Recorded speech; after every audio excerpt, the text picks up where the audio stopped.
In the quiet of my home, surrounded by memories and Mark's possessions, I was trying to find solace.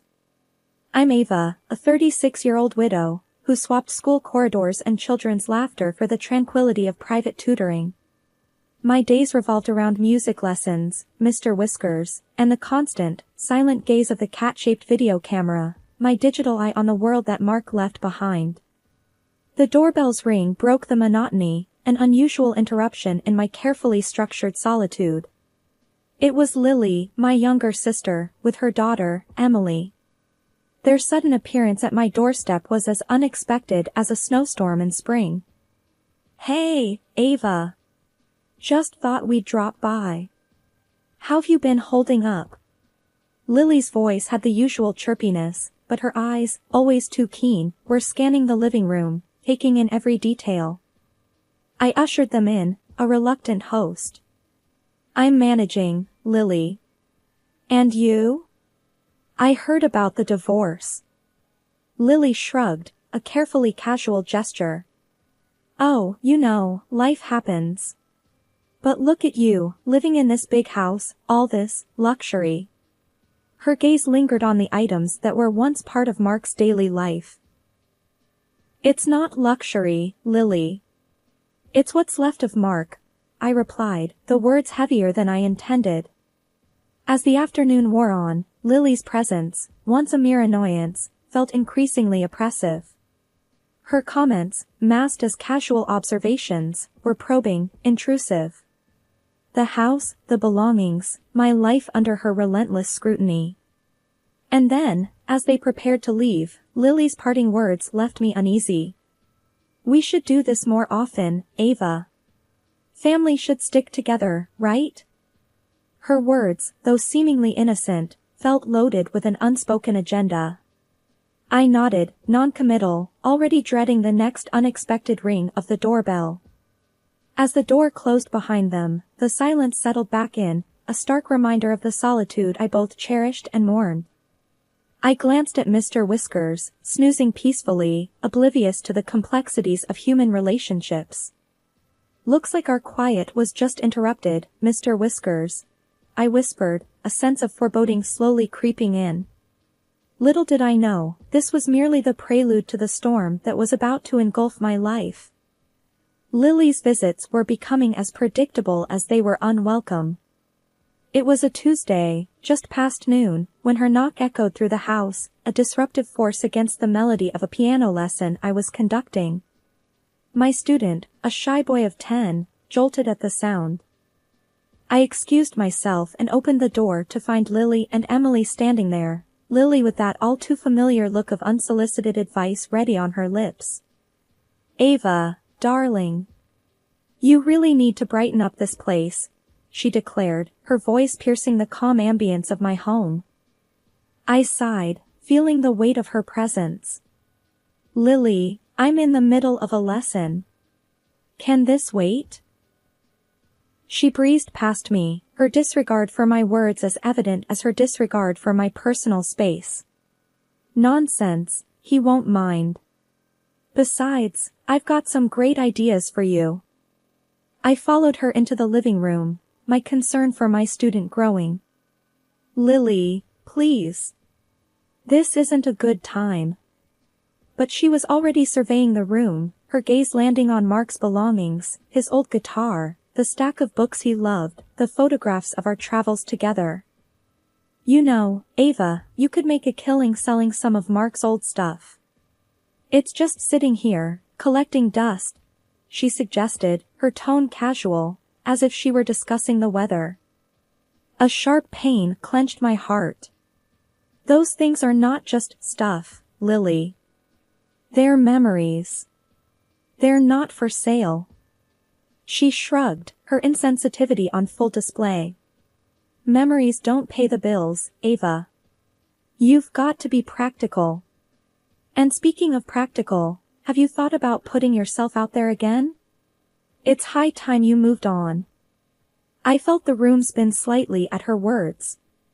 "Lily, my personal life is not up for discussion. And I'll thank you to keep your opinions to yourself." Emily, who had been a silent observer until now, interjected, her voice a soothing balm. Mom, maybe we should respect Aunt Ava's feelings. It's her life, after all. Lily shot her a look, then turned back to me. Oh, come on, Ava.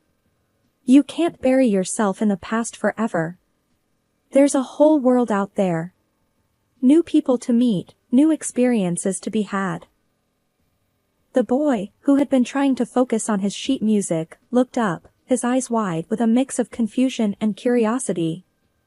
Miss Ava, is everything okay? He asked, his voice barely above a whisper.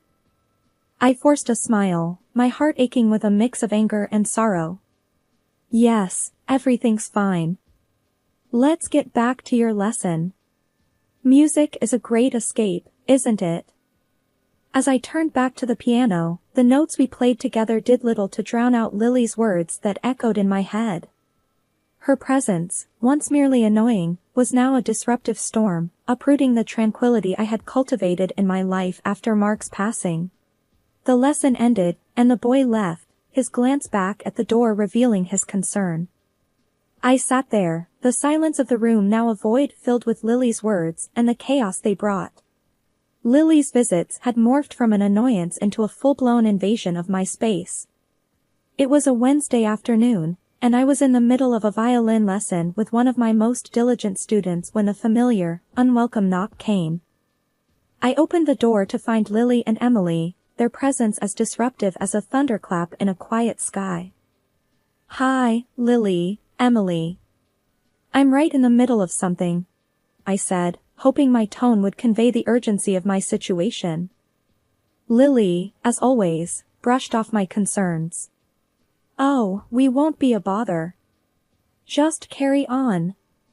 Before I could protest, they were inside, Lily making herself comfortable on the couch and flipping on the TV, the volume loud enough to drown out the gentle strains of the violin. I closed the door and turned to them, frustration simmering. Lily, really? I'm working. This isn't a good time.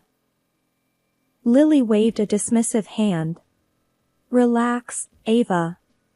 It's just a bit of TV. Besides, Emily's hungry. You don't mind if she grabs something to eat, do you?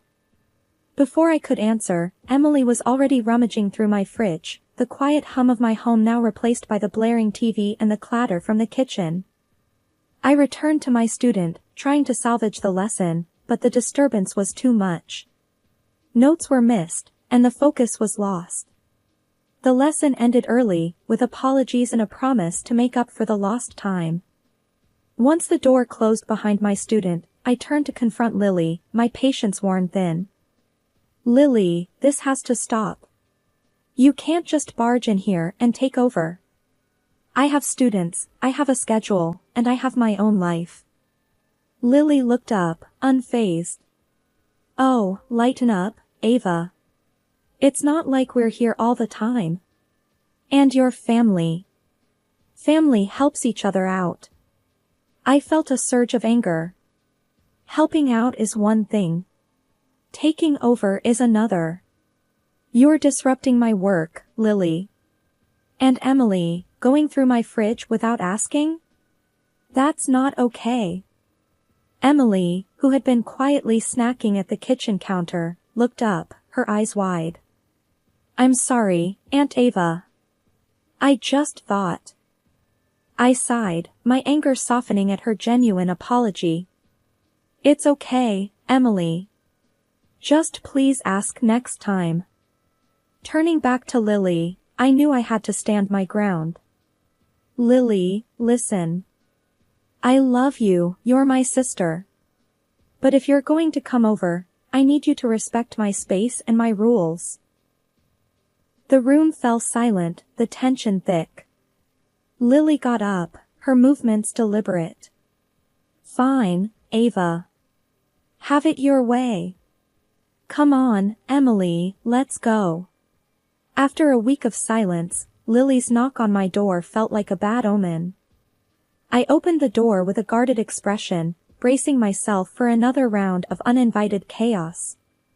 Ava, let's go shopping.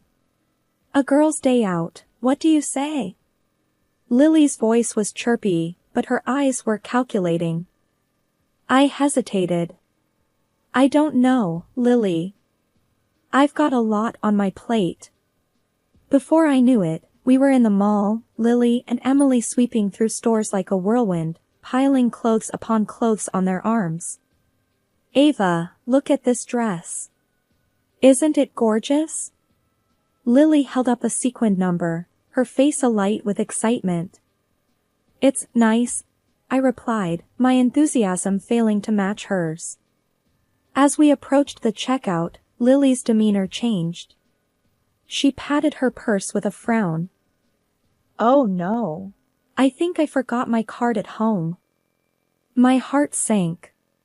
I knew where this was heading. Lily, that's a lot of clothes. Maybe we can put some back? I suggested, hoping to minimize the damage. But Lily was already handing the clothes to the cashier. Ava, could you cover this for me? I'll pay you back, I promise. Reluctantly, I handed over my card, my stomach churning.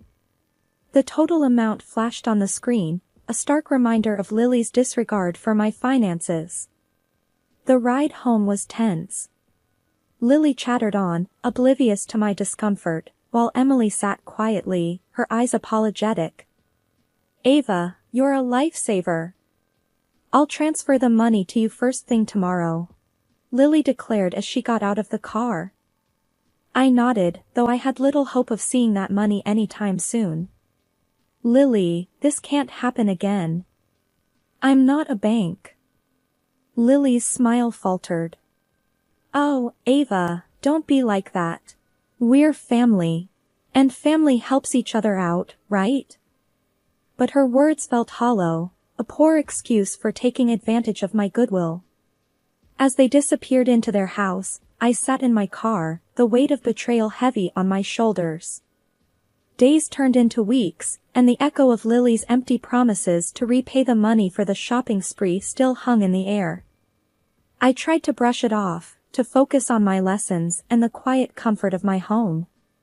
But the sense of unease, the feeling of being taken advantage of, lingered. Then, without warning, Lily appeared on my doorstep again, Emily in tow, her eyes downcast.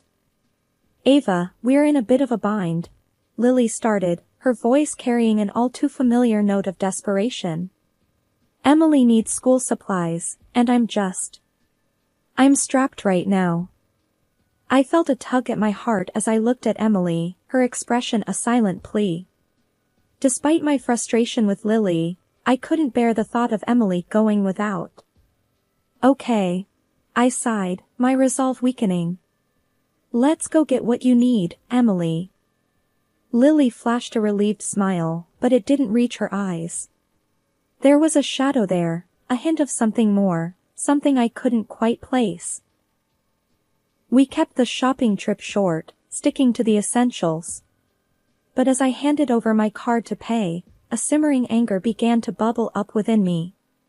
Lily's promises were as flimsy as the receipts in my hand. A couple of days later, I was in the midst of a rare moment of peace when an unexpected knock at the door shattered it. A courier stood there, a pile of expensive clothes in his arms. I have a delivery for Ms. Ava, he said, offering me the package. Confusion clouded my mind. I didn't order these, I replied, my brow furrowed. That's when Lily, who had been lounging on my couch, casually strolled over. Oh, those are mine. I had them sent here. You don't mind paying for these too, right, Ava? The audacity of her request hit me like a slap in the face. This wasn't just borrowing, this was entitlement, pure and unabashed. Lily, no. Absolutely not. This has to stop, I snapped, the frustration and anger I'd been holding back finally boiling over. I'm not your personal ATM. You need to return every penny I've lent you, and you're paying for these clothes yourself. Lily's face twisted into a scowl, her usual charm replaced by indignation. Wow, Ava, really? After all the times I've helped you. Helped me? I echoed, incredulous. Lily, all you've done is take advantage of me. I can't believe you'd stoop this low. For a moment, Lily seemed taken aback, as if she hadn't expected resistance. But then, her pride took over.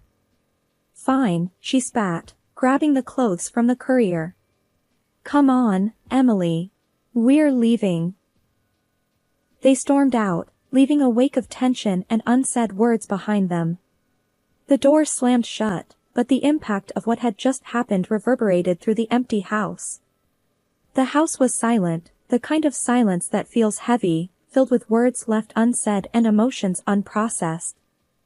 I was still reeling from the confrontation with Lily when the phone rang. It was a call I dreaded, yet somehow expected. It was Mom.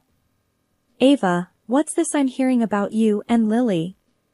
She's quite upset. Mom's voice was sharp, accusatory. I took a deep breath, searching for calm. Mom, it's a complicated situation. Lily has been.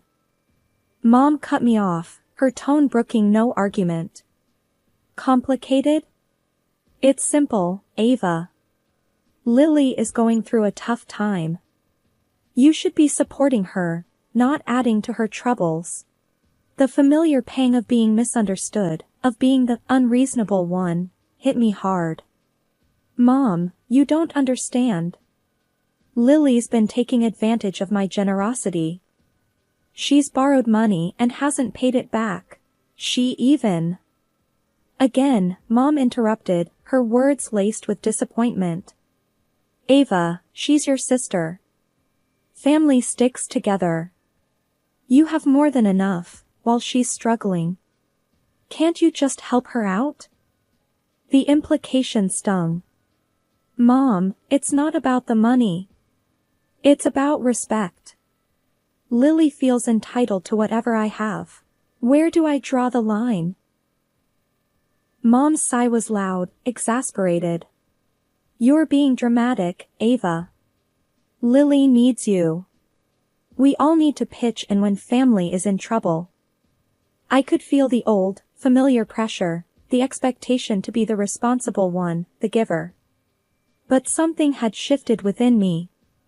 Mom, helping is one thing, but being used is another. I've drawn the line. I'm not going to enable Lily's behavior anymore. There was a pause, and when Mom spoke again, her voice was cold. Fine, Ava. If that's how you want to be, then so be it. But remember, family is all we have in the end. The line went dead, leaving a ringing silence in my ear. The conversation replayed in my mind, each word weighing heavily on my heart. It was clear that the divide wasn't just between me and Lily, it extended to Mom, to the very idea of what family meant. The role I'd been playing, the ever-supportive, ever-forgiving sister, was one I could no longer sustain. As I sat there, the sun dipping below the horizon, casting long shadows across the room, I realized the magnitude of what had just happened. I had stood up for myself, yes, but at what cost? It was when I noticed the small voids in the spaces once filled with Mark's things that my heart sank. Those weren't just objects, they were fragments of a life once lived, of moments shared. The realization that they were missing sent a wave of despair crashing over me. It was one thing to deal with Lily's financial exploits, but this? This was personal, a violation of sacred memories. In a daze, I racked my brain, trying to piece together who could have done such a thing. Then it hit me, the cat camera. The silent guardian of my home, the unblinking eye that watched over Mr. Whiskers. I rushed to my laptop, my hands trembling as I logged in to view the footage. The screen flickered to life, revealing the heart-wrenching truth. There was Emily, her young face tense with a mix of guilt and fear, her hands clumsily grabbing at the objects that held so much of Mark's essence. Behind her, urging her on, was Lily. The sight of it, the sheer audacity and betrayal, ignited a fury in me that burned with a ferocity I'd never felt before. Without a second thought, I grabbed my phone and dialed Lily's number. The line crackled, then her voice, casual, unaware of the storm about to hit. "Lily," I began, my voice a controlled calm before the tempest. "I know what you did. The camera saw everything. Emily, taking your things now, on your orders." There was a moment of silence, a stutter in the rhythm of deceit. "Ava, I don't know what you're talking about," Lily replied, her voice a poorly veiled mask of innocence. "Don't insult me, Lily. The camera doesn't lie. You used your own daughter to steal from me, from Mark's memory. You have to return everything. Now," I demanded, each word laced with a venom born of betrayal. Lily's voice turned cold, a defensive edge sharpening her words. "Ava, you've really lost it. You think I would do that? You think Emily would do that? Don't play games with me, Lily. I saw it all. Return what you took, or I'll have to involve the police," I said, the threat hanging in the air, heavy and undeniable. The line went silent for a heartbeat, 2 heartbeats. Then Lily spoke, her words a hiss of defiance. "You wouldn't dare. You don't have the guts."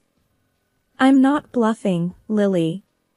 This is your last chance.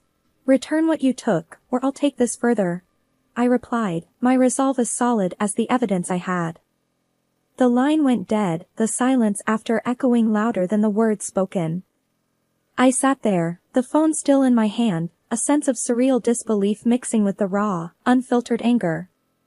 The breach of trust, the violation of the most intimate memories, it was all laid bare, a wound that refused to be ignored. The atmosphere was tense when Mom, Lily, and Emily arrived at my doorstep. The air was thick with unspoken accusations and the weight of recent events. I could see the anger in Mom's eyes, the desperation in Lily's, and the shame in Emily's as they stepped into the house. "Ava, how could you threaten your own sister with the police? Do you want to ruin her life?" Mom's words were sharp, cutting through the silence like a knife. I stood my ground, the resolve in my heart steeling me against the storm of emotions. "Mom, this isn't about punishment. It's about accountability. Lily crossed a line, and there have to be consequences." Lily's eyes were watery, her usual confidence replaced by a plea for sympathy. "Ava, I'm sorry. I really am. I never meant for things to go this far." But it was Emily's expression that caught my attention. The young girl looked down, her face a portrait of regret and sorrow. It was clear she was carrying a burden far too heavy for her young shoulders. I sighed, the anger in me subsiding, replaced by a profound sadness. "I just wanted my things back, Lily. The money you owed me. That's all." Without a word, Lily reached into her bag and threw a smaller bag at my feet. The clinking sound of the items inside was a stark reminder of the painful breach of trust. She then handed me an envelope, thick with the promise of repaid debts. "There," Lily said, her voice barely above a whisper. "That's everything. Are you happy now?"